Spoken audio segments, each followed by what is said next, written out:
તો નમસ્કાર દર્શક મિત્રો, સ્વાગત છે તમારું અમારી આ યુટ્યુબ ચેનલમાં। તો આજના વિડીયોમાં આપણે છે નવી રાષ્ટ્રીય શિક્ષણ નીતિ 2020 વિશેના અગત્યના MCQ પ્રશ્ન જોવાના છે। આ અગાઉ આપણે છે પાર્ટ 1 મૂક્યો હતો, તે ન જોયો તો અવશ્ય જોઈ લેજો અને તેની લિંક છે મિત્રો આપણા આ વિડીયોના ડિસ્ક્રિપ્શન બોક્સમાં છે, તમને મળી જશે, તો ત્યાંથી તમે છે પાર્ટ 1 છે જોઈ શકશો। આજના વિડીયોમાં આપણે છે પાર્ટ 2 જોઈ રહ્યા છીએ, જેમાં પણ અગત્યના જે રાષ્ટ્રીય શિક્ષણ નીતિ 2020 વિશેના પ્રશ્ન જોવાના છે, જે તમને આવનારી ટેટ 1 અથવા તો ટેટ 2ની પરીક્ષામાં પણ ઉપયોગી સાબિત થવાના છે। તો વિડીયોમાં છે શરૂઆતથી અંત સુધી બન્યા રહેજો અને વિડીયો પસંદ આવે તો વિડીયોને લાઈક કરજો અને વિડીયોને તમારા મિત્રો સાથે અવશ્ય શેર કરજો। તો ચાલો આપણે વિડીયોની શરૂઆત કરીએ। તો પહેલો પ્રશ્ન મિત્રો છે તે છે કે કોલેજના 2 વર્ષના અંતે ક્યુ પ્રમાણપત્ર આપવામાં આવશે? તો ઓપ્શન આપેલા છે સર્ટિફિકેટ, ડિપ્લોમા, ડિગ્રી કે રિસર્ચનું। તો આમાં જવાબ શું આવશે મિત્રો? તો આમાં જવાબ આવશે ડિપ્લોમાનું છે તે પ્રમાણપત્ર છે 2 વર્ષના અંતે છે આપવામાં આવે છે। ત્યારબાદ આગળનો પ્રશ્ન છે કે 11 થી લઈને 14 વર્ષનો વિદ્યાર્થી કયા સ્ટેજમાં છે અભ્યાસ કરશે? તો ઓપ્શન આપેલા છે middle stage, secondary stage, preparatory stage કે ફાઉન્ડેશન સ્ટેજ। તો આમાં જવાબ આવશે મિત્રો ઓપ્શન એ, મિડલ સ્ટેજમાં છે તે અભ્યાસ કરશે। ત્યારબાદ આગળનો પ્રશ્ન છે કે NEP 2020નો મુખ્ય ઉદ્દેશ્ય શું છે? એટલે કે નવી જે શિક્ષણ જે નીતિ છે, એજ્યુકેશન પોલિસી છે, તેનો મુખ્ય ઉદ્દેશ પૂછવામાં આવ્યો છે। તો કે ઉદ્દેશ શું છે? તો ઓપ્શન છે ભણતરનો, સાર્વત્રિકરણનો, શાંતિનો કે એક પણ નહીં। તો આમાં જવાબ આવશે મિત્રો ઓપ્શન બી આવશે, સાર્વત્રિકરણનો મિત્રો છે મુખ્ય ઉદ્દેશ છે આ નવી શિક્ષણ નીતિ 2020નો રહેલો છે। ત્યારબાદનો પ્રશ્ન જોઈએ તો અધ્યેયતા કેન્દ્રીય અધ્યયન, અધ્યાપન પ્રવૃત્તિ અને પ્રયુક્તિઓ બાબતે કઈ શિક્ષણ નીતિ ભાર મૂકે છે? ઓપ્શન આપેલા છે રાષ્ટ્રીય શિક્ષણ નીતિ 1992, રાષ્ટ્રીય શિક્ષણ નીતિ 1986, NEP 2020 કે 1968ની પ્રથમ રાષ્ટ્રીય શિક્ષણ। તો ઓપ્શન આમાંથી જવાબ આવશે ઓપ્શન બી આવશે, રાષ્ટ્રીય શિક્ષણ નીતિ 1986 છે આ બાબત ઉપર છે ભાર મૂકે છે। ત્યારબાદ આગળનો પ્રશ્ન છે કે સમગ્ર દેશમાં કયું શિક્ષણ માળખું 1986ની રાષ્ટ્રીય શિક્ષણ નીતિને સોંપ્યું છે? તો ઓપ્શન આપેલા છે 5+3+3+4, 10+2+3, 10+2 કે ઉપરોક્ત એક પણ નહીં। તો આમાં જવાબ આવશે મિત્રો ઓપ્શન બી, 10+2+3 છે તે મિત્રો છે જે સમગ્ર દેશમાં શિક્ષણ માળખું 1986ની રાષ્ટ્રીય શિક્ષણ નીતિએ સોંપ્યું છે। ત્યારબાદનો પ્રશ્ન જોઈએ તો માનવ સંસાધન વિકાસ મંત્રાલયનો પ્રારંભ ક્યારે થયો હતો? તો ઓપ્શન આપેલા છે 26 સપ્ટેમ્બર 1985માં, 23 નવેમ્બર 1985, 5 સપ્ટેમ્બર 1985 કે 2 ઓક્ટોબર 1985માં। તો મિત્રો આમાં જવાબ શું આવશે? તો આમાં જવાબ આવશે 26 સપ્ટેમ્બર 1985માં મિત્રો છે માનવ સંસાધન વિકાસ મંત્રાલય છે તેનો પ્રારંભ થયો હતો। ત્યારબાદનો પ્રશ્ન છે કે નેશનલ એજ્યુકેશન પોલિસી 2020માં કુલ કેટલા પ્રકરણો રહેલા છે? તો ઓપ્શન આપેલા છે 20, 17, 27 કે 37।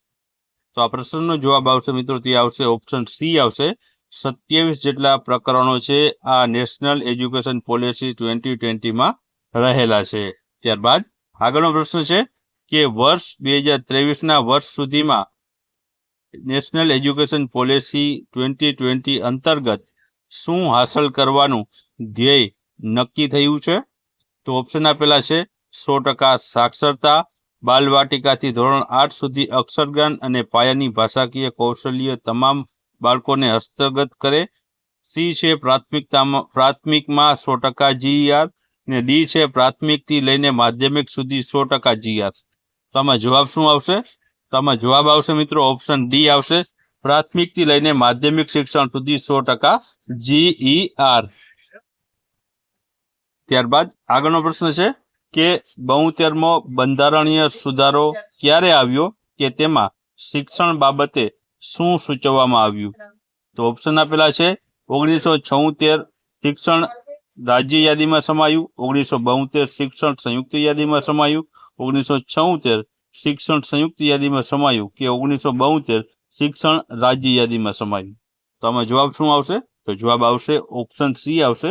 1976માં આ 72માં બંધારણીય સુધારા દ્વારા શિક્ષણને છે તે સંયુક્ત યાદી છે તેમાં સમાવવામાં આવ્યું હતું. ત્યારબાદ આગળનો પ્રશ્ન છે કે એનસીઈઆરટી દ્વારા NCFECCE ની રચના કોના માટે કરવામાં આવી છે? તો ઓપ્શન આપેલા છે 0 થી 3 અને 3 થી 8 વર્ષ સુધીના બાળકો માટે, 6 થી 14 વર્ષની ઉંમરના બાળકો માટે, ધોરણ 9 થી 10ના બાળકો માટે કે ધોરણ 11 થી 12ના બાળકો માટે? તો આમાં જવાબ આવશે મિત્રો તે આવશે ઓપ્શન એ આવશે. 0 થી 3 અને 3 થી 8 વર્ષ સુધીના બાળકો માટે છે તે એનસીઈઆરટી દ્વારા છે NCFECCE ની રચના છે તે કરવામાં આવી હતી. ત્યારબાદ આગળનો પ્રશ્ન છે કે નેશનલ એજ્યુકેશન પોલિસી 2020ના કુલ પ્રકરણો કેટલા છે અને તેના કુલ વિભાગો કેટલા છે? તો ઓપ્શન આપેલા છે 26 પ્રકરણ અને 4 વિભાગ, 27 પ્રકરણ અને 4 વિભાગ, 27 પ્રકરણ અને 5 વિભાગ કે 26 પ્રકરણ અને 5 વિભાગ? તો આમાં જવાબ શું આવશે? તો આમાં જવાબ આવશે કે 27 પ્રકરણ અને 4 વિભાગ છે મિત્રો તે આમાં જે છે નેશનલ એજ્યુકેશન પોલિસી 2020માં રહેલા છે. ત્યારબાદ આગળનો પ્રશ્ન છે કે નેશનલ એજ્યુકેશન પોલિસી 2020માં એબીસીના સંદર્ભમાં શું છે? તો એબીસીના સંદર્ભમાં પૂછવામાં આવ્યું છે.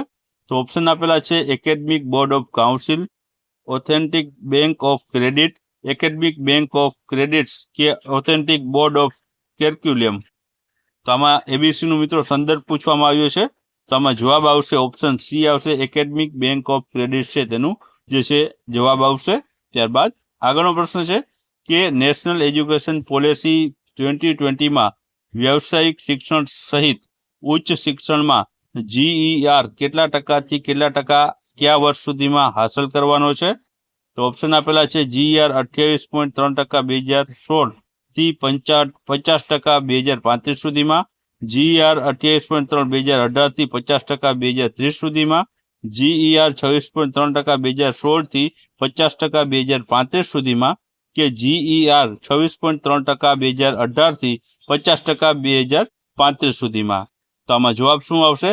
તો આમાં જવાબ આવશે GER 26.3% 2018માં છે અને તેને છે 50% છે 2035 સુધીમાં છે પહોંચાડવાનો જે છે હાંસલ કરવાનો છે એ જે છે નિર્ધારણ કર્યું છે. ત્યારબાદ આગળનો પ્રશ્ન છે કે નેશનલ કરિક્યુલમ ફ્રેમવર્ક એ ટીચર એજ્યુકેશન માટે ક્યારે પ્રસ્થાપિત થયું છે? તો ઓપ્શન આપેલા છે વર્ષ 2020, વર્ષ 2021, વર્ષ 2022 કે વર્ષ 2019માં? તો આમાં જવાબ આવશે મિત્રો વર્ષ 2021માં છે તેને પ્રસ્થાપિત છે કરવામાં આવ્યું છે.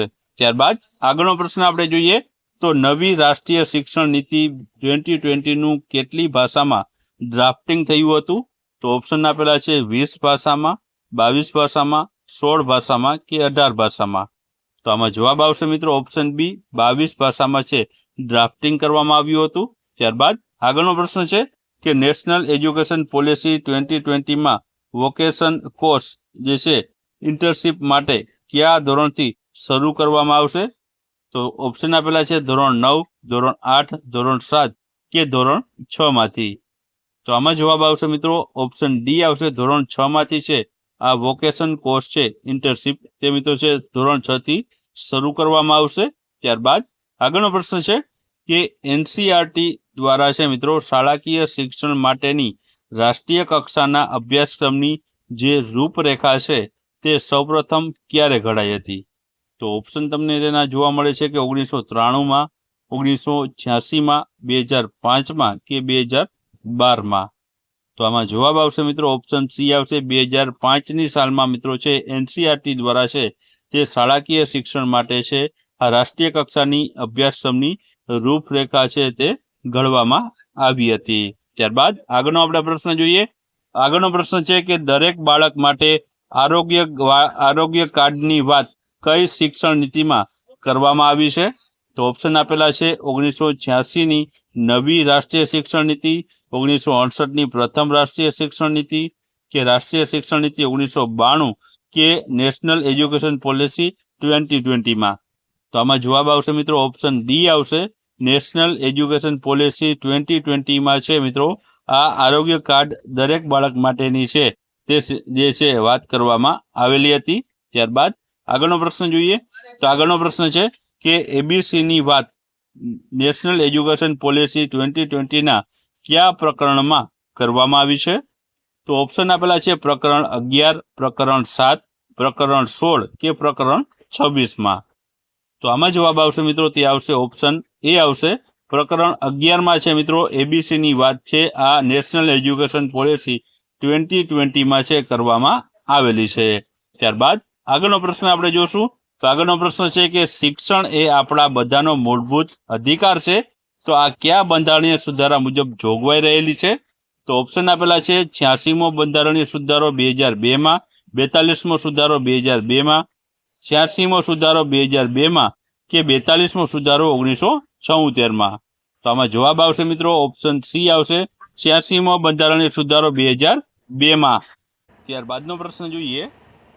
તો કયા બંધારણીય સુધારા અંતર્ગત શિક્ષણને રાજ્ય યાદીમાંથી સંયુક્ત યાદીમાં લેવામાં આવ્યું છે? તો ઓપ્શન આપેલા છે 86મો સુધારો 2002, 42મો સુધારો 2002, 86મો સુધારો 2002 કે 42મો સુધારો 1976. તો આમાં જવાબ આવશે 42મો જે છે સુધારો 1976 અંતર્ગત છે તે શિક્ષણને રાજ્ય યાદીમાંથી સંયુક્ત યાદીમાં લેવામાં આવ્યું હતું. ત્યારબાદ આગળનો પ્રશ્ન છે કે 6 થી 14 વર્ષના જે બાળકો છે તેને મફત અને ફરજિયાત શિક્ષણ અંગેની જોગવાઈ કયા દસ્તાવેજમાં કરવામાં આવી છે? તો ઓપ્શન આપેલા છે RTI rules 2009, national education policy 2020માં, આરટીઆઈ એક્ટ 2012 કે આરટીઆઈ એક્ટ 2009માં. તો આમાં જવાબ શું આવશે? તો આમાં જવાબ આવશે આરટીઆઈ એક્ટ 2009માં છે મિત્રો 6 થી લઈને 14 વર્ષના બાળકોને મફત અને ફરજિયાત શિક્ષણ અંગેની જોગવાઈ કરવામાં આવી છે. ત્યારબાદનો પ્રશ્ન છે કે એસટીપીનું પૂરું નામ જણાવો. તો ઓપ્શન આપેલા છે special time programme, special training programme, special time progress કે સ્પેશિયલ ટ્રેનિંગ પ્રોગ્રેસ. તો આમાં જવાબ આવશે મિત્રો તે આવશે ઓપ્શન બી આવશે, સ્પેશિયલ ટ્રેનિંગ પ્રોગ્રામ છે મિત્રો તે એસટીપીનું પૂરું નામ થશે. ત્યારબાદ આગળનો પ્રશ્ન છે કે ધોરણ 6 થી લઈને 8ના વિદ્યાર્થીઓ માટે શાળા અને તેના ઘરેથી કેટલા કિમી દૂર હોવી જોઈએ? તો ઓપ્શન આપેલા છે 2 કિલોમીટર, 1 કિલોમીટર, 5 કિલોમીટર કે 3 કિલોમીટર. તો આમાં જવાબ આવશે મિત્રો તે આવશે ઓપ્શન સી, 5 કિલોમીટર છે દૂર હોવી જોઈએ. ત્યારબાદ આગળનો પ્રશ્ન છે કે ડીઈઓનું પૂરું નામ જણાવો. તો ડીઈનું પૂરું નામ શું થશે? તો ઓપ્શન છે district education inspector, district education officer, district extension office કે ડિસ્ટ્રિક્ટ એજ્યુકેશન ઓફિસ. તો આમાં જવાબ આવશે મિત્રો તે આવશે ઓપ્શન બી આવશે, ડિસ્ટ્રિક્ટ એજ્યુકેશન ઓફિસર છે આનું પૂરું નામ થશે.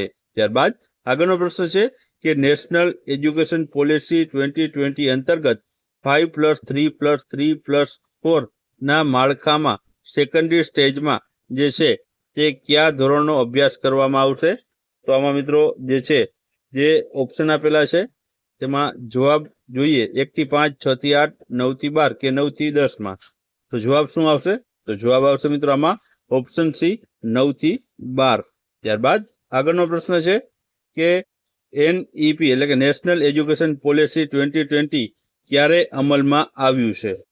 તો ઓપ્શન આપેલા છે 29 જુલાઈ 2020માં, 31 મે 2019માં, 27 જુલાઈ 2020માં કે એક પણ નહીં. તો આમાં જવાબ આવશે એક પણ નહીં. હજી સુધીમાં છે આ અમલમાં આવ્યું નથી. ત્યારબાદ આગળનો પ્રશ્ન છે કે શિક્ષણ નીતિ ઘડવાની ભલામણ કોણે કરી? તો ઓપ્શન આપેલા છે યશપાલ સમિતિએ, હન્ટર કમિશને, મુરદાલિયર પંચે કે કોઠારી પંચે. તો આમાં જવાબ આવશે ઓપ્શન ડી આવશે, કોઠારી પંચે છે શિક્ષણ નીતિ ઘડવાની ભલામણ કરી હતી. ત્યારબાદ આગળનો પ્રશ્ન છે કે પ્રથમ શિક્ષણ નીતિ ક્યારે અને કોના સમયમાં ઘડવામાં આવી? તો ઓપ્શન આપેલા છે ઇન્દિરા ગાંધી, ગુલઝારીલાલ નંદા, મનમોહન સિંહ કે અટલ બિહારી વાજપેયીમાં. તો જવાબ આવશે આમાં ઓપ્શન એ જે છે ઇન્દિરા ગાંધીના સમયમાં છે પ્રથમ શિક્ષણ નીતિ ઘડવામાં આવી હતી. ત્યારબાદ બીજી શિક્ષણ નીતિ 1986નું માળખું શું છે? તો ઓપ્શન છે 10+2+3 5+3+3+4 10+2 કે એક પણ નહીં.